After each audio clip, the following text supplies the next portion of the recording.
Market में फंसे हुए और ये समझ में नहीं आ रहा कि रिटर्न कहाँ से, तो ये आईपीओ आपकी मदद कर सकता है, जहाँ पर 20% रिटर्न आने की पूरी प्रोबेबिलिटी है इन जस्ट 5 to 7 डेज। अब आईपीओ डिटेल में जाने से पहले हम डिस्कस कर लेते हैं आईपीओ के बारे में, कंपनी के बारे में। कंपनी का नाम है Amanta health care limited. Company form हुई है 1994 में। कंपनी एक फार्मास्यूटिकल कंपनी है जिसका प्राइमरी काम है development and manufacture of sterilise products, यानी कि जो भी इंजेक्शन लेते हो आप, इंसुलिन, वैक्सीन, आई ड्रॉप्स लेते हो, जो भी प्रोडक्ट्स हम डायरेक्टली यूज करेंगे जिसके ऊपर कोई भी बैक्टीरिया नहीं लगनी चाहिए, ये वैसे लिक्विड प्रोडक्ट्स बनाता है एंड उसे मार्केट भी करता है।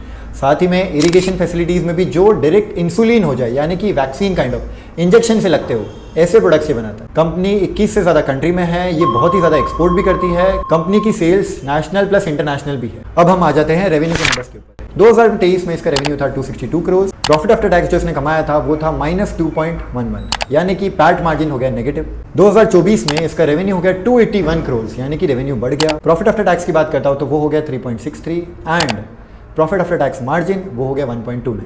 2025 की अगर मैं बात करता हूं तो रेवेन्यू हो गया 376, थोड़ा कम हुआ रेवेन्यू, लेकिन प्रॉफिट आफ्टर टैक्स बढ़ के सीधा 10 करोड़ पार हो गया।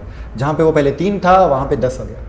प्रॉफिट आफ्टर टैक्स मार्जिन की अगर मैं बात करता हूं तो 1.29 से बढ़ के 3.8 हो गए।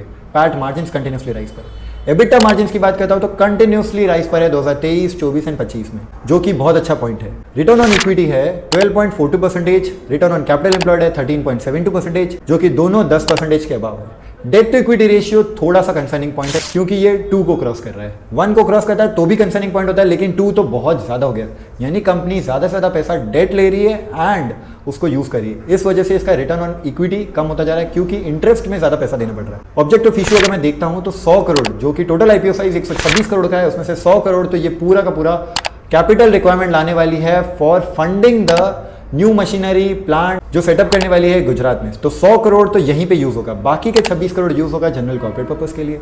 अब फाइनली आ जाते हैं आईपीओ की डिटेल के ऊपर। आईपीओ स्टार्ट होगा 1 सितंबर को, एंड होगा 3 सितंबर को। आईपीओ की लिस्टिंग है 9 सितंबर को, यानी ज़्यादा टाइम पीरियड नहीं है, 6 से 7 दिन में आपको रिटर्न आ सकता है। आईपीओ का लॉट साइज है 119 शेयर का, इशू प्राइस है 120 से लेकर 126। आप 15,000 रुपये से इन्वेस्टमेंट कर सकते हो। QIB का पोर्शन इसके अंदर 50% है, रिटेलर्स का 35% है एंड HNI का 15%, यानी कि ये आईपीओ सेफ है, क्योंकि मैंने पहले भी अपने वीडियोस में कहा है, अगर आपका रिटेलर्स पोर्शन 35% होता है या उसके ऊपर होता है, यानी कि ये सेफ आईपीओ है, आप इसके अंदर पैसे लगा सकते हो। एंड करंट GMP जो इसका चल रहा है वो है 20%, तो ये आईपीओ के अंदर आप पैसे लगा के रिटर्न कमा सकते हो। ये आईपीओ में मैं तो इन्वेस्ट करूंगा भाई, आप कमेंट सेक्शन में बताओ कि आप इन्वेस्ट करोगे कि नहीं, और कौन से आईपीओ के ऊपर आपको रिव्यू चाहिए और कौन से स्टॉक्स के ऊपर भी अगर आपको रिव्यू चाहिए तो कमेंट सेक्शन में बता सकते हो। अगर ये आईपीओ वीडियो पसंद आया तो लाइक करना मत भूलना, एंड ऐसे ही इंटरेस्टिंग आईपीओ वीडियोस के लिए डू फॉलो अपना target share market, and for YouTube members do follow CFJ। Thank you.